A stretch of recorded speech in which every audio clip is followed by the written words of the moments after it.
Now it's kind of a joke, but as soon as you said that, really? Yeah, stop. Stop. Welcome to Musing. Every once in a while, my brother George and I would have these conversations about music. Music is our passion, and it's a huge part of our lives, and we decided to share those conversations with you. So if you love music, sit back and enjoy this podcast.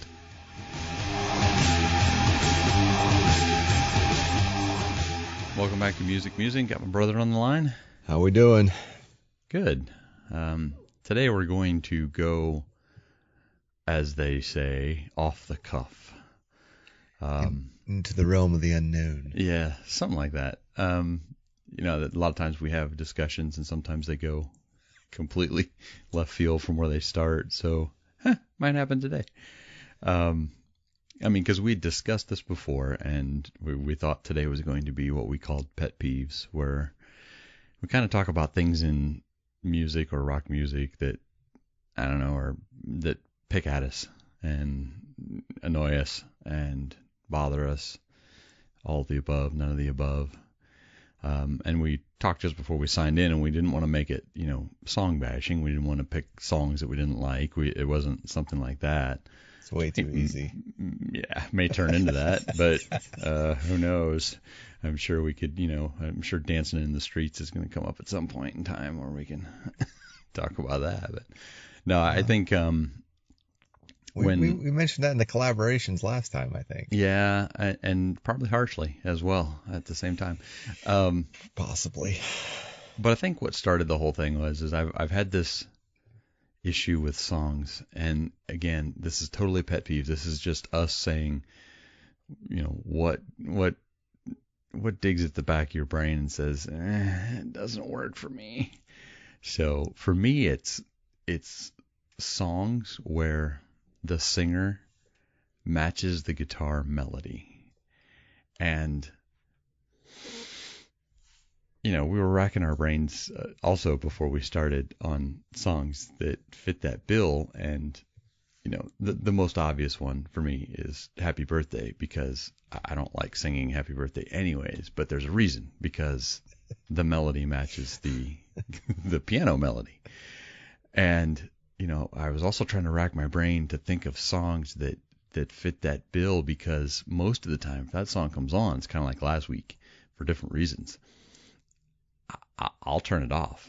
And It's not because I want to go back later and listen to it. It's because I don't like it. And the only one I could think of off the top of my head was The End of You Shook Me by Led Zeppelin, where he kind of mimics the guitar back and forth is kind of what I'm talking about, but more that the actual line that they're singing follows the guitar itself, or guitar follows the line, either one. Right. I think you just have an issue with singing Happy Birthday, is what it sounds like to me. It could be. Maybe it's childhood trauma transferring into songs or something. I don't know. It's always been a pet peeve of mine, and every time I hear it, it sticks out. And even if it's background music, and I hear it, and I hear somebody, picking up and singing, and it matches the melody line. Again, I had such a hard time thinking of a song that fit it, because most of the time I will block that song out. I will consciously get up and turn the radio off or change the station or something like that. Right. I don't think it's as noticeable. I mean, for me, when you said Happy Birthday, that's when it finally, kind of clicked what you meant. I guess I've never really noticed, or maybe it's the music I listen to that doesn't have a lot of that. I don't know. Maybe it's just that much different than yours, or maybe because I'm not even much of a Led Zeppelin fan that never rung through. Well, I think it could be the type of music. I mean, when I listen to stuff like Beastie Boys, you're not going to have a traditional melody line in a song at that point, and what they're singing along with is more with the beat than it is with the melody line. Right. And a lot of the newer rock stuff doesn't really contain that too much. It seems like it was a lot of the 70s, 80s stuff that fit that bill. Well, when you brought that example up, I guess when we I'd hate to say doing research when we started this conversation a week or so ago. I couldn't. The only thing I relate that to would be like almost like folk, like less rock and roll. I mean, like late 60s, early 70s, Yeah. like Crosby, Stills, Nash and Young type of singing along, like more melodic than. And again, that's where I struggle with that example. I guess maybe I was going off that example and looking for songs to match what the example you gave me, rather than looking for pet peeves in songs that I didn't like. And then I started to realize that, like, some of the things I dislike are like guitar solos that don't need to be in songs or don't match the song, or no, I'm right there with you on that one. No, that, let's riff off that, because that could be a whole conversation right there. Yeah, well, I mean, that's the stuff I started coming up with, like, why did you need to do that type of thing? And there again, it's like you. I mean, I just like avoid the song, so it's not like a specific example, but well, no, but I think you're onto something. I think that's kind of what I was talking about, and as soon as you said that, I had an immediate example come into my head on that, and I mean, that's a pet peeve of yours. I get it. You listen to songs because they're a complete work. Right. Like, the song starts, it has a pretty good, verse, chorus, lead, bridge, chorus, and right. It kind of fits a bill. And flow. Yeah, there's a lot of bands and songs that go out of that line. Sure. But but the song "Every Rose Has Its Thorn," the solo in that was like, what are you doing? Why do you have like overdriven electric guitar playing, tapping and scales at the end of this? Okay, at the time it was a beautiful song to listen to. Now it's just kind of a joke. Well, yeah. Well, for me, now it's kind of a joke. But as soon as you said that, really? Stop. But as soon as you said that, mentioned that idea that it was a pet peeve, that's the first song that popped into my head, because, man, and in the 80s was probably pretty bad for that, because, that's what it was to be a lead guitarist at that time, was to shred. I mean, you wanted to play scales. Yeah, you wanted to, and I think Eddie Van Halen and then later, I mean, it started to be like the Malmsteens and the Steve Vais. Then it started to get ridiculous, and then even in the early 80s, well, when Kiss picked up Vinnie Vincent and stuff like that, I mean, there was. It started to get almost obscene, the way that you almost had to have this shredder. It had to be these stupid, useless guitar solos in songs. And we have an idea coming up, that we're talking about guitar solos that we love, but I would, that's the type of stuff that when you brought it up is kind of what started, stewing in my brain there. It was stuff like that. Perfect. And you unfortunately mentioned Dancing in the Streets, but that was my other pet peeve, is mismatched compilation, or not compilations, but like collaborations, basically. Collaborations. I always say, Hunger Strike by Temple the Dog. Eddie Vedder and Chris Cornell's vocals didn't work together in that song. Two great vocalists, but just didn't work. Well, I think that even goes further into band ideas, because we talked about supergroups, we talked about collaborations, and a lot of those supergroups broke apart because you put too many people that were, well, how'd we put it? It was standout individuals. Right. You talk about Cream and having Clapton and Cream, and it was a standout individual, but that band kind of worked pretty well. Right.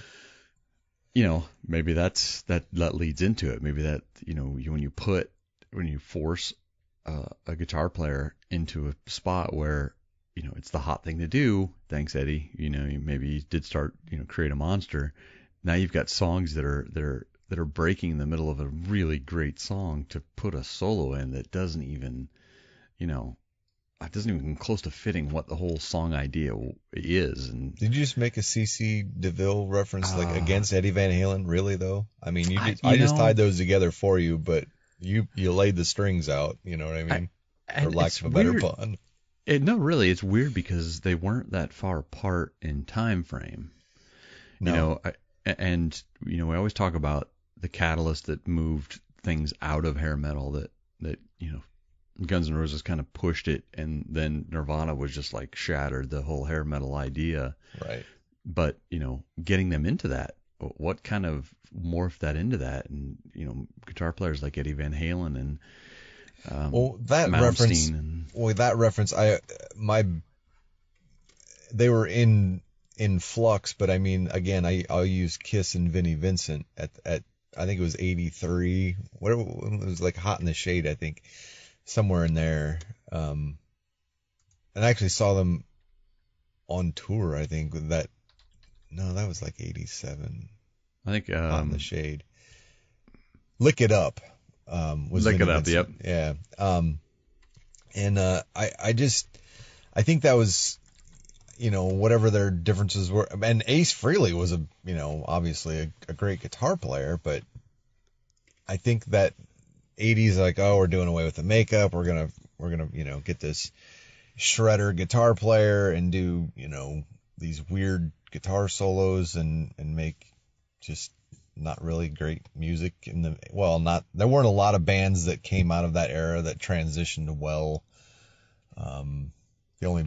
Like the Iron Maidens and stuff are kind of on a different playing field, but that transitioned, from the 80s, early 80s, into now. But I will say Kiss has aged, I wouldn't say gracefully, but they made their point. They're an undeniable force in the music world. But I think that having to have, I mean, even like Bon Jovi had to have Richie Sambora. You had to have a huge. I mean, it turned into.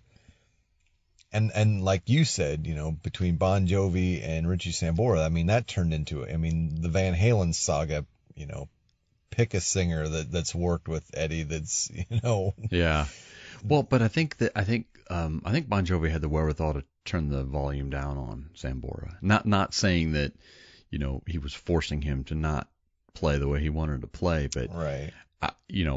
The flip side of something like Every Rose Has Its Thorn is Wanted Dead or Alive. The solo on that song that's probably going to make my list if we talk about solos that we feel fit. And I'm going to reserve comment.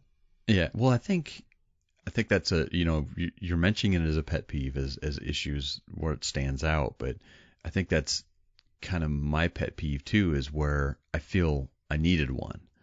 Like, right, the song was built up to a point and it just fell. I'm like, you were going. It's a perfect example of this, and it kind of falls into sort of what one of my pet peeves are, but not exactly. But like White Rabbit is way too short of a song. Like there's oh my god, yes, so much going, and that's kind of one of my pet peeves. Is it just feels like songs that aren't finished, songs that we just didn't get the whole song for. And White Rabbit is a perfect example of that. Yeah, wow, yeah, that song, I almost don't like listening to that. I know.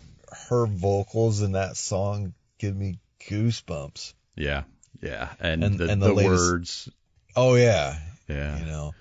But Grace Slick, I mean, that's a showcase for her. That song, yeah. I mean, they did a lot of great things. You mean that We Built This City wasn't a showcase for her? I'm just gonna ignore that. Yeah. No, but I mean, really, that song, that's a perfect example of, I guess, what we were going for. That it didn't. It felt like it left like it was left unfinished. Like it could have been like a solo and then like another chorus after that, or something. Because it's just like, and then it tapers off at the end. It's like it builds this huge crescendo and then just stops. Yeah, and that's what I'm saying, is that's another one on my list, was just songs that felt unfinished. And it, that's the perfect example of it. But there were songs, and a lot of them were kind of what you were saying, of that 60s and 70s folk songs. Yeah. That they started something and it just kind of fell off, or went a different direction towards the end. But they had also the opposite. They had songs that told a story, but it told the story in 14 and 16 minutes. And you look at the Grateful Dead, who could get out there and jam for 2 hours on one song, and it's like, really? I get the song, it's great, but now you've just drug it out, and now I don't want to listen to it anymore. Can I put Freebird in that category? It does fall in that category. I think Freebird, if that was half the time, would be a perfect song for me. Yeah. No. Yeah, I know. I'm pushing it this morning. I'm really testing the waters severely.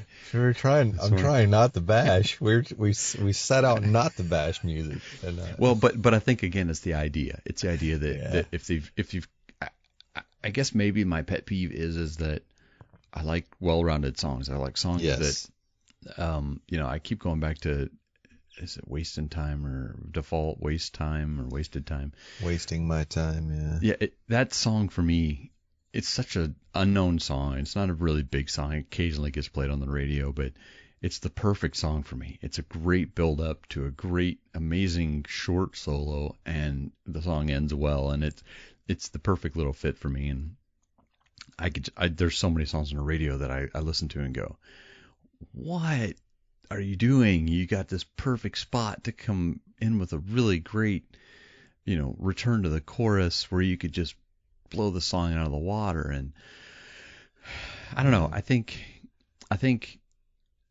and actually this is one on my list, and I can't believe I'm segueing into this, but I play in a worship team at my church, and they get that idea well. They get that reprise and that bridge and comeback at the end of the song so well in that music.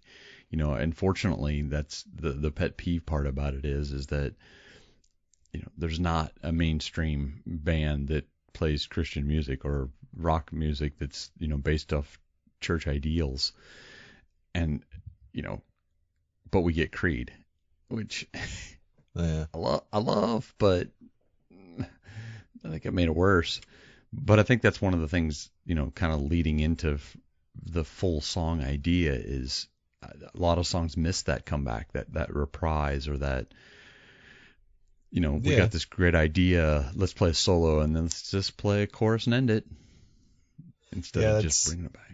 Yeah, I mean, I think that falls into that songs feel unfinished category, if you want to put it into a category.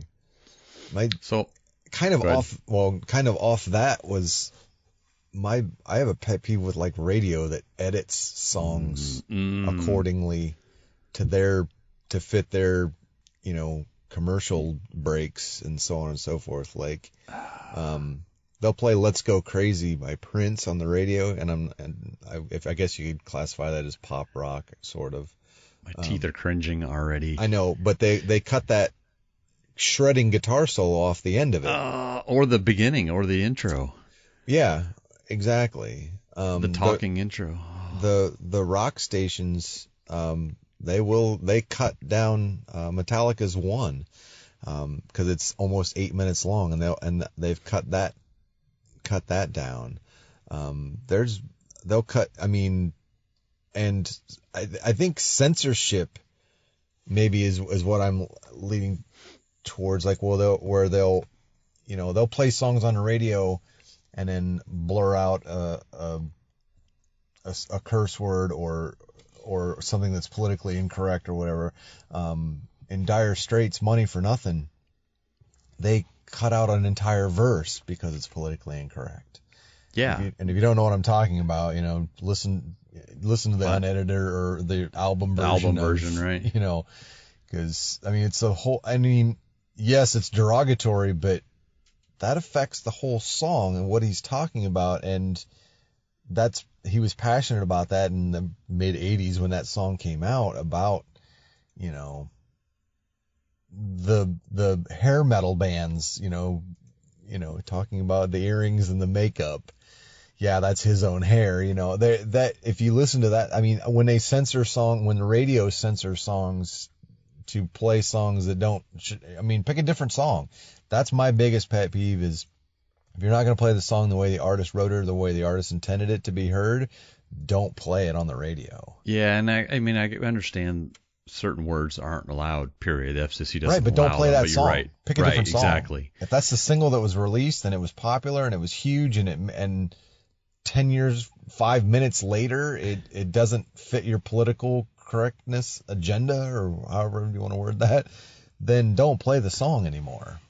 Yeah. But don't just keep playing it and cut verses out or cut words out or change the words. Right. I mean, the one that bothers me the most is the rock station here, is they changed the Bush song when he's talking about should I fly to Los Angeles and find my asshole brother or whatever? Yeah. They blur that out. Yeah. Yeah. It's like, what? Wait. What's the Everlast song where he talks about green? Yeah. What it's like. They blur what it's like. All of that out. And that song was written because of the strength of those words. Exactly. He wanted that to come across.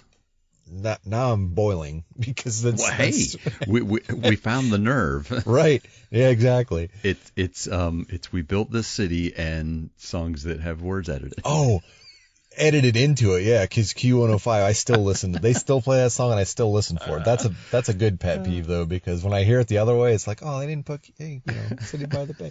Yeah, no, I still dig that. But yeah, no, they'll blur lyrics out or change lyrics or, replace some of the song over, like a guitar riff over some of the words, or blur songs out or blur lyrics out. And that drives me crazy. Sabotage by Beastie Boys is another big one for me.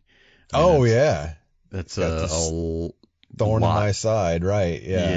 Yeah, that's important. When they wrote that song, Sabotage, is, I want to break stuff when that song comes on. Well, and I think that might actually be a good indicator of why people are switching over to things like Spotify or Pandora. And we've even talked about, is radio dead? That should be we should be on a podcast by itself. But and I think you can pick and choose when you're listening with kids in the car. And, we both go through that. We both go through finding the songs that fit. And, my son loves Sabotage. He loves that song, but he doesn't know, what that part of that song is.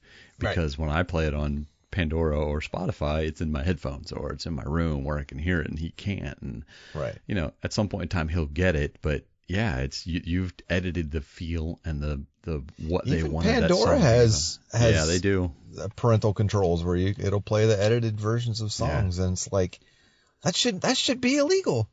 No, because I'm serious, that the artist wrote it a certain way, and if you edit it, I mean, even with their blessing, that's BS in my book. I would love to know how some of them feel about that. I would love to have somebody on. Yeah, that would be a great conversation. I'll switch gears because this was a very small pet peeve for me, and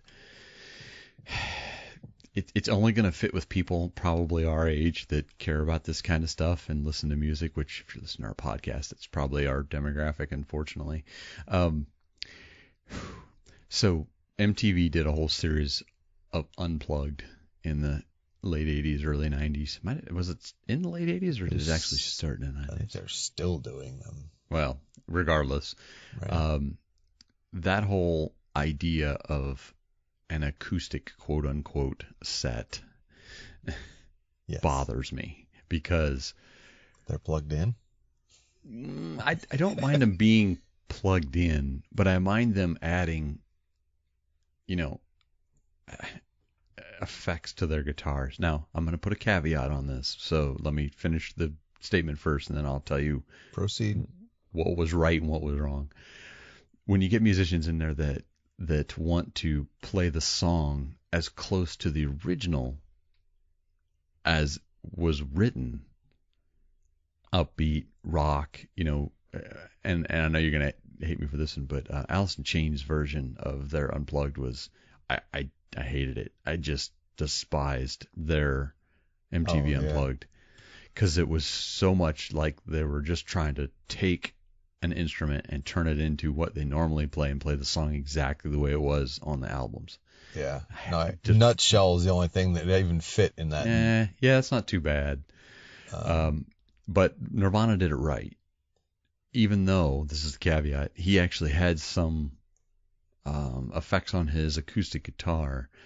They took what they wrote and they took covers and they played those songs in an intimate feeling. And that's the way. And they made them theirs. Yeah. And I think that's what I wanted all of the MTV Unplugged to be, is we're sitting down in a room full of 50 people and we're just having fun and we're doing things that we care about and that we love. Well, certainly our way. The Nirvana Unplugged is usually referenced as a high water mark because of that. Because they didn't just pick their songs and cover them quasi-acoustically, so to speak. They picked David Bowie, they picked Meat Puppets, they picked, they had a bunch of different, Yeah, but they also took their songs and made them different. Yeah, but not very many of them. Well, that's true, but I mean, the ones that could actually fit that setting are the ones that they picked, and they changed them to where they worked.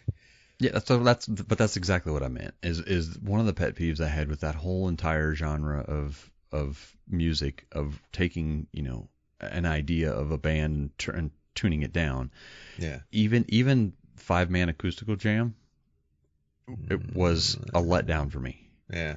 Because I bought that album thinking, man, we're gonna get this, acoustic breakdown set, and it was more, hey, we just forgot our electric guitars. We're gonna play everything with acoustic. They literally just they just came through here on tour, Tesla, on that bill, like acoustic electric, however the hell they worded it. It was horrible, but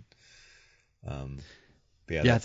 I think the idea I have when I hear it is coffee house. Like, I think if you're gonna do an acoustic set, would it fit in a coffee house? Would it fit you and 2 or 3 members of your band sitting in a corner playing in a coffee house? Yeah. See, I reference Rhythm and Booze by Authority Zero. They've put out 3 now, like, acoustic versions of their songs, and they're hardcore punk, to say the least at times. But they've got 3 now, then they're all recorded live.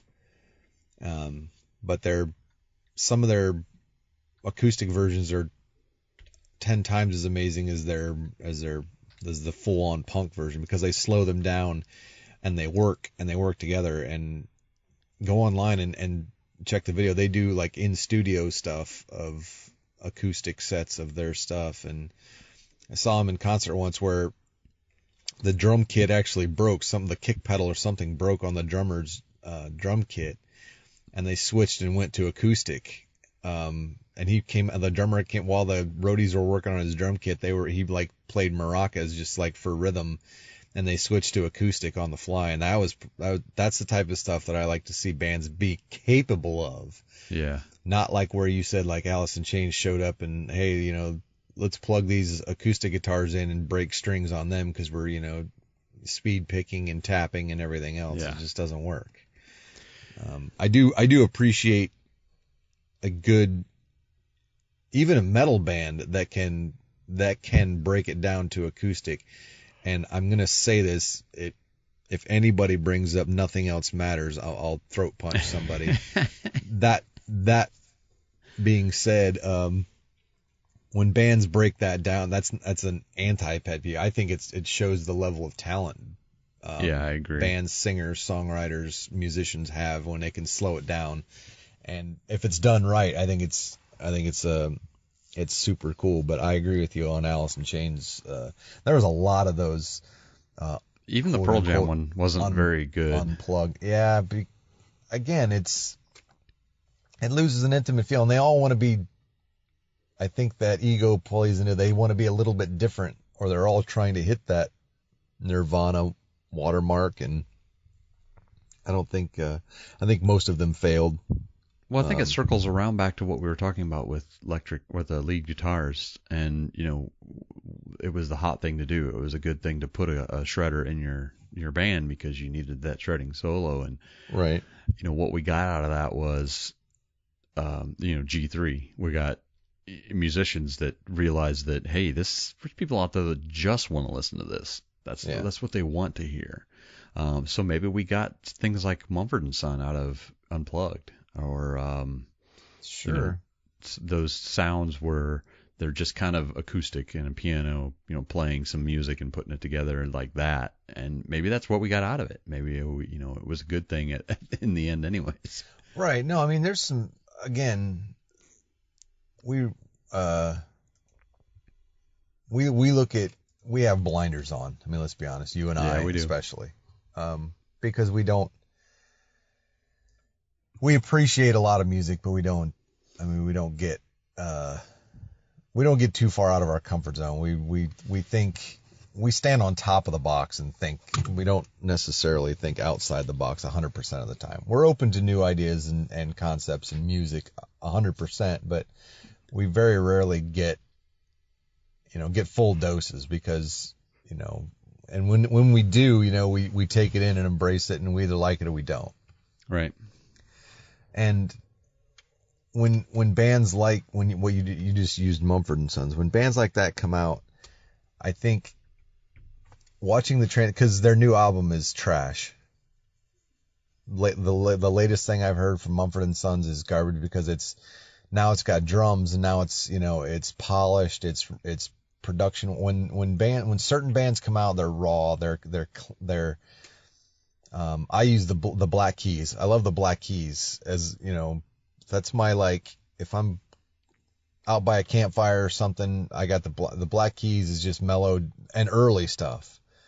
By the time they got to the last album or two, I mean, it gets too polished. I like that raw. I like that, I prefer it to sound like it was recorded in the basement. Every note you don't have to re-record every song just because you have the money to stay in a studio for 3 extra weeks. Don't do it. When bands stay true to what got them where they are is what I appreciate most.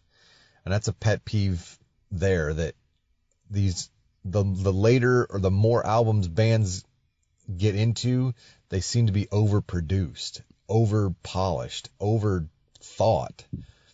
I like that, because listen to Bleached by Nirvana, and then listen to anything after that, really. I mean, to be fair, I mean, even any band, I mean, Led Zeppelin 1, Led Zeppelin 4, I mean, there's a difference. You can hear the production value because the money was there. You know what I mean? Like, the first one, there was just a bunch of kids that crawled in, or they recorded it in their car, like I am.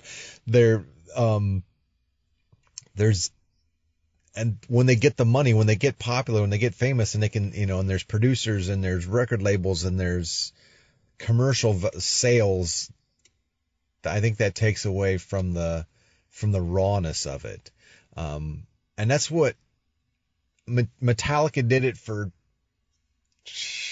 I would push 20 years before I'll use this term, before they sold out. They toured constantly. They were never not touring, and they recorded in between, like on the tour bus type of stuff. Or when they got home, there was a 2-week break, they recorded, and they didn't have time to overproduce it or overpolish it, and it was raw, and it was metal, and it was speed. And then when you get to 1991, things like Nothing Else Matters happens. Do you know what I mean? Because to me, it was that production value they need to stay out of it. They need to. I mean, I think their heads get so big, or I think that's a pet peeve of mine. The production value. Just let it be raw, man. Just roll with it. You're tying into my last one. We kind of knew this would be a short one anyways, unless we went off on a tangent. But you're tying into my last one perfectly, because I think when something hits every once in a while, something just happens, and I'll use a good explanation, and I think you might understand where I'm going with it here. But when Shinedown did a cover of Simple Man, yes, it's like that one moment that just hit. I mean, it's just like striking a match at that point. And Correct. then the pet peeve part of it is when they go back and try and restrike that burnt match already. Yeah. You know, they did that amazing acoustic version, and I love it. Every time it comes on, I listen to it. I think it's, man, I would hold that against the Leonard Skinner version, and it would be, that's a tough call for me, man, because I'm like you, I love that song. But then they went out and recorded it. Yes. An acoustic version. For ruined it. Oh, you know, like I said, you get those moments in time, and that's the best way I can describe it. Is it's like you're striking a match. You've struck that match, and it's just white hot for that few seconds that you have it, and then they're literally taking the same match that's burned down and trying to light it again. And that's MTV Unplugged. Yeah, in a sense, but still, sort of. I don't know. Yeah. No, I know what you mean though. I get what you're saying. There's definitely that, you know, they're trying to catch lightning in a bottle twice. You know, I mean, and you brought it up, Tesla's version of Signs. You know, when that song, you know, when that song hit, that kind of put Tesla on the map more. Like they had a couple, you know, love songs and stuff. They had some, you know, success.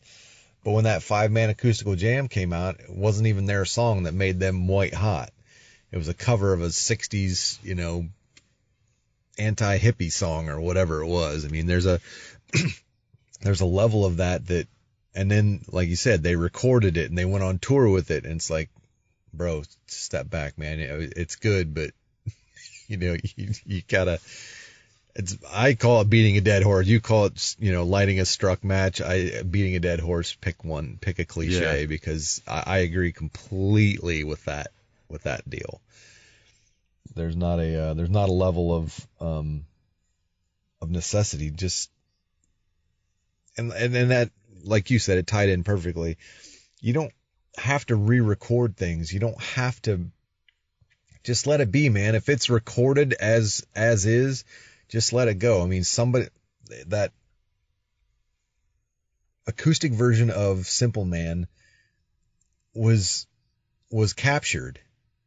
Don't try to recreate it. And like you said, the recorded version is sort of acoustic. It's got, you know, it does have drums and stuff, but like three verses in, you know, it's like it just doesn't work. No, and I think, you know, I seriously probably don't stop having goosebumps on that song from start to finish.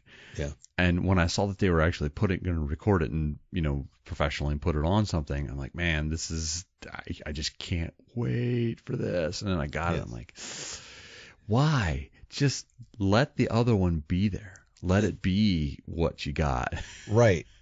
See, I think where they messed up is Smith and Meyer, the guitar player and the singer, they did an acoustic covers album, like a side project thing. I'd hate to say it. We've talked about that before, yeah. Yeah, and they did, I mean, really cool stuff. Some of it doesn't work. Some of it's very close to the original. It's like, why even bother? But when they took Simple Man, and dude's got an awesome voice. I'm a huge Shinedown fan. Even their new stuff is, I'm on board. I like it. I'm not ashamed. I like it. And I went to see them at the House of Blues in Orlando, just Smith and Meyer doing acoustic set, and saw them do that Simple Man live, and to have the whole I think it's a small venue, like 1,500 people, 1,800 people, maybe 2,000. Everybody singing at the top of their lungs, and the guitar player and the singer both stopping while the crowd sings it. Dude, that'll change your life. I'm not kidding. But let it be that. Don't overthink it, man. Don't try to. I'm like you, man. Don't rub that match on the flint. You know what I mean? Just don't do it. But I digress. Yeah. No, that's exactly where I wanted to go with this. I wanted to stick things out there that have bothered me about. I don't want to say music in general, but it's more ideas that musicians have that, I guess we could even go back to Chinese democracy that, Why? because I wanted that's that. A pet peeve in and of itself. No, that's exactly what I'm saying is I think everyone wanted that to be Appetite. They wanted it to be the next, next 20 years ago. Right. That's what I'm saying is come out. That album was a pet peeve for me because he was trying to strike that match again, and I just didn't. Have I told you how horrible that album is? You did. We actually had a whole episode about it, actually. Sorry. I think so. I could probably refer back to it. But no, again, I don't want to drag this out too much because but I knew we'd go on a tangent at some points in this, but I wanted to get those things out of my head that just bother me with music in general, and I mean that's kind of the ones that hit me. Like you said, we're kind of open to listening to new music. Period. We like listening to new music when it comes out, but we do have blinders on it. It's rock. It's mostly what comes out of the rock genre, and sometimes pop a little bit. I lean a little more that way. You lean a little more towards the metal way. So we kind of got a little bit of spread in both directions there. But we avoid country like the plague. Oh wait. As we're recording this, Roy Clark passed away this past week. Oh yeah, I just want to minute for that. That's a loss of talent. Dude was 85 years old. I just want to throw an ounce of respect out there. Go on YouTube and look up Roy Clark videos, because if you're a guitar player, if you're a banjo player, if you're a fiddle player, if you're a fan of music, if you're a fan of entertainment, if you're a fan of tongue-in-cheek comedy, if you're a fan of just a good dude, check out anything by Roy Clark. And if you've never seen anything or heard anything by Roy Clark, Hee Haw is not the top of his mountain. Trust me when I tell you. And we started this conversation talking about people like CeCe DeVille and Steve Vai and Eddie Van Halen. If those guys, trust me when I tell you, if those guys are too stubborn enough to say that they weren't influenced by people like him or Chet Atkins or watch that guy play. Watch him play music. It is stunning to watch him play the guitar, and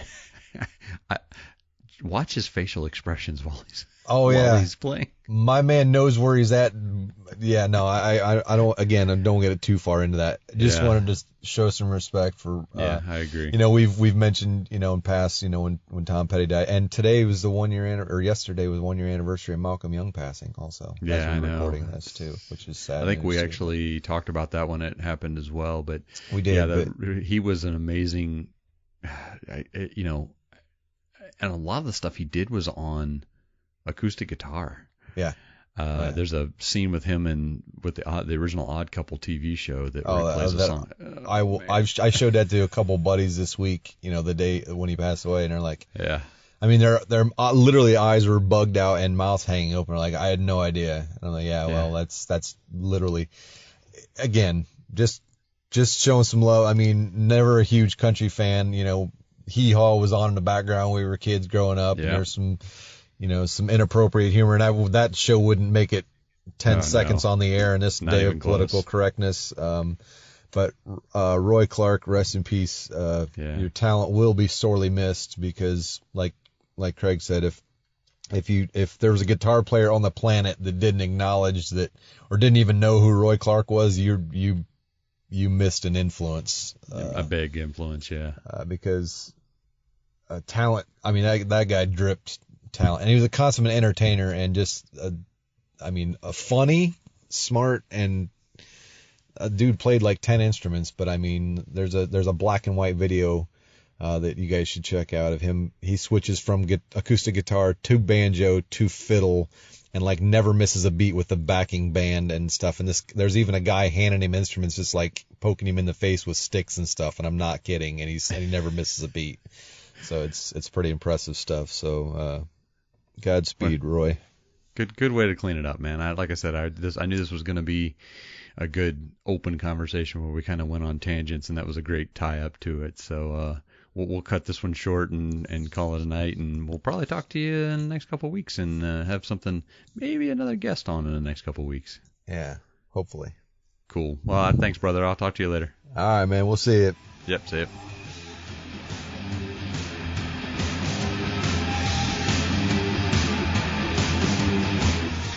We want to talk to you about music, so reach out to us at musicmusingfeedback@gmail.com.